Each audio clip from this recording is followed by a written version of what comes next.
Al adentrarse en el gueto de Tivoli Gardens en West Kingston, se pueden ver las profundas cicatrices de la batalla que tuvo lugar en mayo de 2010 para capturar al capo criminal más famoso de Jamaica, Christopher Dudus Cook.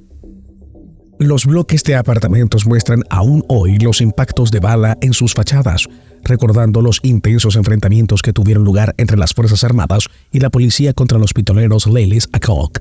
Estos edificios, una vez hogar de numerosas familias, ahora conservan los vestigios de un pasado marcado por la violencia y la confrontación.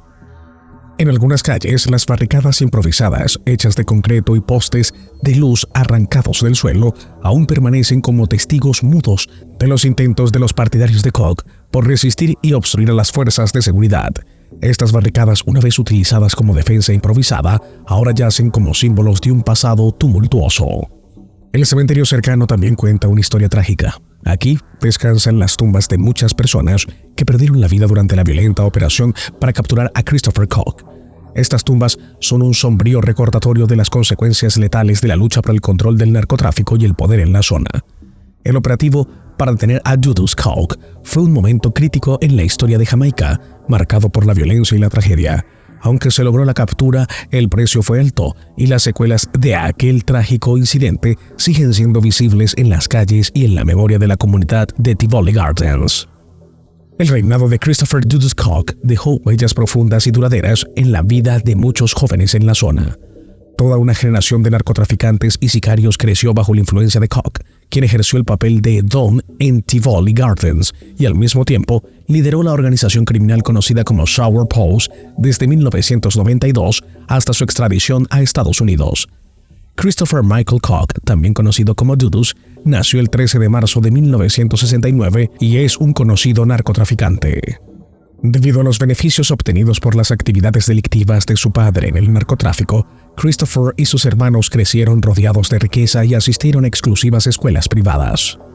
Sin embargo, su hermana y su hermano perdieron la vida en actos de violencia relacionados con las drogas en 1987 y 2004 respectivamente. Poco a poco que alguna vez formaron parte de la Sour Pose y otras pandillas han adoptado un enfoque más fragmentado y descentralizado para operar, tratando de mantenerse fuera del radar de las fuerzas de seguridad.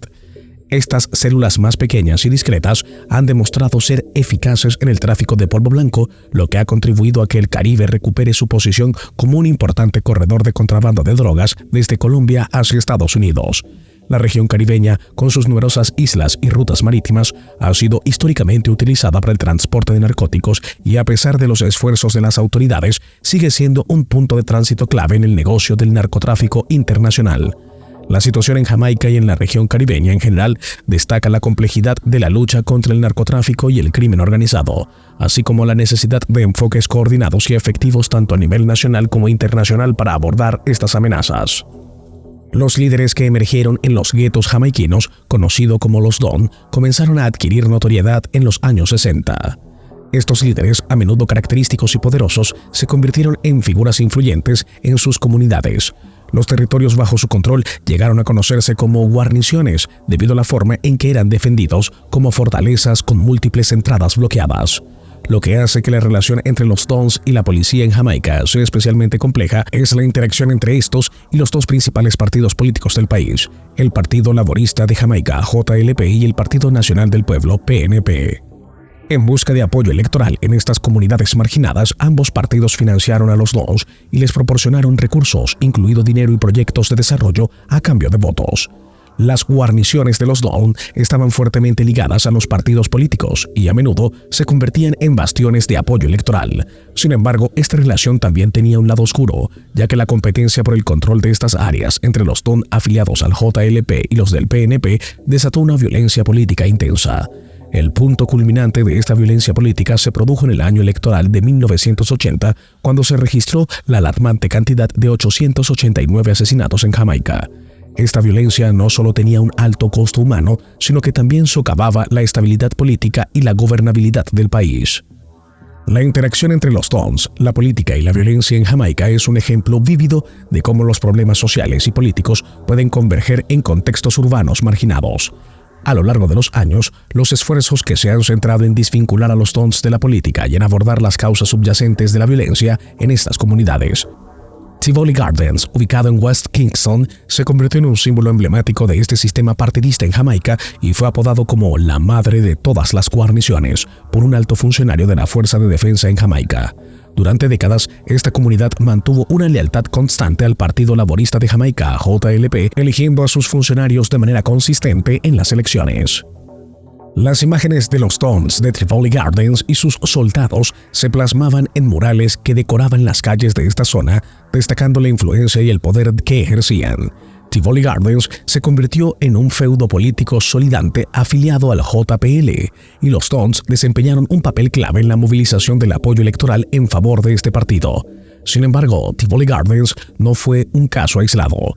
Los Dons también ejercían su control sobre territorios en otras áreas empobrecidas de Jamaica, incluyendo Kingston, Spanish Town, Montego Bay y varias parroquias. Estos líderes locales, a menudo vinculados a organizaciones criminales, desempeñaban un papel central en la vida política y social de sus comunidades, ejerciendo influencia sobre la distribución de recursos y servicios, como en la movilización de votantes. La relación entre los Dons, la política y la comunidad en Jamaica es un ejemplo vívido de cómo la dinámica política puede estar profundamente arraigada en la vida cotidiana de las comunidades marginadas. A lo largo de los años, se han realizado esfuerzos para desvincular a los Dons de la política y promover una mayor transparencia y equidad en el proceso electoral en Jamaica. Mientras la violencia política se propagaba en Jamaica en las décadas de 1970 y 1980, muchos criminales del país optaron por emigrar a Estados Unidos en busca de nuevas oportunidades. Allí construyeron redes de tráfico de cannabis y polvo blanco, sirviendo como intermediarios en el mercado de drogas para los estadounidenses. Además de su participación en el tráfico de drogas, estos individuos también se dedicaron al contrabando de armas, llevándolas de regreso a Jamaica, lo que contribuyó a la escalada de la violencia en la isla. Alrededor de 1980, algunos de los traficantes originarios de Tivoli Gardens y otras guarniciones afines se unieron en Nueva York para formar lo que se conocería como la Sourpoughs. El nombre de este grupo se derivó de sus reputaciones por la violencia extrema, caracterizada por cubrir a sus enemigos de disparos en una especie de ducha de balas. Esta reputación violenta les permitió destacar entre las pandillas ya establecidas en Estados Unidos y ganar respeto en las calles. La competencia con otras pandillas en Estados Unidos era feroz y querían asegurarse de que la gente en la calle los reconociera y temiera. A medida que los jamaiquinos emigraron a Estados Unidos, también llevaron consigo la rivalidad política que habían caracterizado a las guarniciones en Jamaica. Esto llevó a la formación de otras pandillas como el Spangled Pals, compuesto por miembros de guarniciones rivales afiliadas al Partido Nacional del Pueblo, PNP. Esta expansión de las pandillas jamaiquinas en Estados Unidos contribuyó a la compleja y a menudo violenta historia de la diáspora jamaiquina en ese país. Las operaciones de los Sourpoughs en Estados Unidos eran lideradas por Vivian Blake, mientras que en Jamaica estaban bajo el control de Lester Lloyd Cook, también conocido como Jim Brown, quien era el don de Tivoli Gardens. La Sourpoughs se expandió rápidamente a lo largo de Estados Unidos, estableciendo un fuerte punto de apoyo en Miami y extendiéndose hacia ciudades como Los Ángeles, Kansas City y Chicago. Su crecimiento fue un factor importante en la propagación de la epidemia de crack en Estados Unidos en esos años. Además, la organización también tenía conexiones en lugares tan lejanos como Londres. La Sourpoughs ganó notoriedad por su disposición a usar la violencia de manera brutal para defender y expandir sus operaciones. Durante los años 80 y principios de los 90, la Sourpoughs fue responsable de más de 1,000 asesinatos en Estados Unidos, lo que la convirtió en una de las organizaciones criminales más violentas y sanguinarias que operaban en el país en ese momento. Su capacidad para el tráfico de drogas y su disposición a emplear la violencia extrema hicieron que la Sourpoughs fuera una entidad temida en la escena criminal estadounidense. Christopher Dudus Cook asumió el control de Tivoli Gardens y la Sourpoughs después de la muerte de su padre Lester Lloyd Cook en 1992. Según los fiscales de Estados Unidos, Cook dirigió operaciones de tráfico de toneladas de cannabis y polvo blanco durante casi 2 décadas hasta su arresto en 2010. Una de las bases principales de sus operaciones en Estados Unidos estaba ubicada en el Bronx, Nueva York, pero también construyó una red importante en Toronto, Canadá. A diferencia de la violenta reputación de Sourpoughs en los años 80, bajo el liderazgo de Dudus Cook, parecía haber menos actividad violenta en las calles de Estados Unidos. Varias fuentes indicaron que Dudus prefería los negocios sobre la guerra y que trató de evitar provocar una respuesta de las fuerzas de seguridad de Estados Unidos. A pesar de esta aparente disminución en la violencia, las operaciones de tráfico de drogas de Koch siguieron siendo una preocupación importante para las autoridades estadounidenses.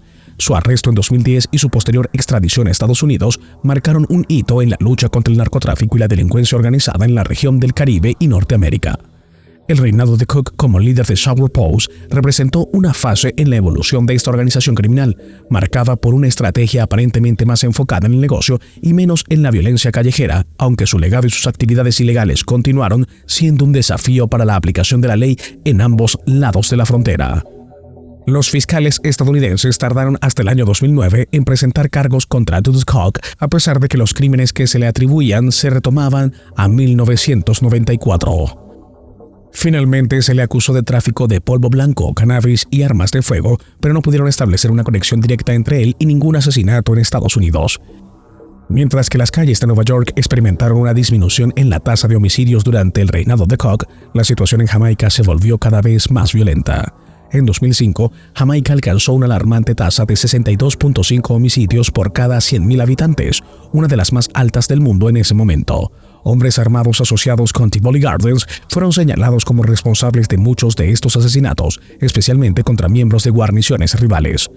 Lo sorprendente era que el propio Koch, el don de Tivoli Gardens, operaba abiertamente en Jamaica y además dirigía dos empresas de fachada conocidas como Presidential Clique e Incomparable Enterprise.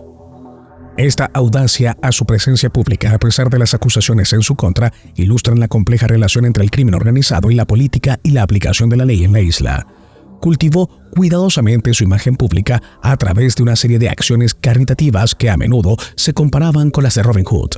En Tivoli Gardens y en las guarniciones aliadas, sus operativos distribuían libros de texto a los niños en eventos públicos antes del inicio del periodo escolar. Una estrategia adicional que contribuyó a su imagen pública fue el apoyo de varios cantantes de reggae, incluyendo a figuras destacadas como Bunny Wailer, hermanastro de Bob Marley, quienes grabaron canciones alabando a Dudas Koch. Estas canciones ayudaron a construir un culto a la personalidad en torno a Koch que rivalizaba con el de cualquier otro criminal en Jamaica. En entrevistas con el autor, algunos miembros de Sour Pose relataron haber presenciado ejecuciones públicas de violadores llevadas a cabo bajo las órdenes de Koch. Aunque la presencia policial en Tivoli Gardens era escasa, muchos residentes afirmaban que la zona era relativamente segura gracias a estas medidas de mano dura. En 2007, Bruce Golding, que representaba la misma circunscripción que incluía a Tivoli Gardens, regresó al poder como primer ministro al frente del Partido Laborista de Jamaica, JLP. En 2009, Estados Unidos acusó a Dudas y emitió una orden de extradición en su contra. Sin embargo, el primer ministro Golding se negó inicialmente a aceptar la orden de extradición, argumentando que incluía información obtenida de escuchas telefónicas no autorizadas del teléfono de Koch. La decisión de Golding de no arrestar y extraditar a Koch generó indignación entre los políticos de la oposición en Jamaica y fue objeto de críticas por parte de funcionarios estadounidenses. Tras meses de presión tanto a nivel nacional como internacional, Golding finalmente cedió y emitió una orden de arresto contra Dudas Koch en mayo de 2010. La detención y posterior extradición de Dudas Koch marcaron un punto de inflexión en la lucha contra el crimen organizado en Jamaica y su influencia en la política local. Los hombres armados leales a Dudas Koch reaccionaron al anuncio de su arresto atacando estaciones de policía en varias áreas de Jamaica, desencadenando un estado de emergencia y una movilización sin precedentes del ejército y la policía. Para terminar, quiero decirte que los enfrentamientos entre las fuerzas de seguridad y los partidos de Koch fueron intensos y durante los disturbios se presentaron numerosas acusaciones de abusos contra los derechos humanos. Dudas Koch logró escapar de la incursión inicial, pero fue detenido varias semanas después cuando intentaba huir disfrazado de mujer y acompañado por un reverendo. Koch afirmó que se dirigía a la embajada de Estados Unidos para entregarse, temiendo por su vida debido a la creciente tensión con las fuerzas de seguridad de Jamaica. Muy bien, esto sería todo por el video de hoy. Si te gustó, no olvides dejar tu like y suscribirte para ver más contenido. Me despido y nos vemos en un próximo video.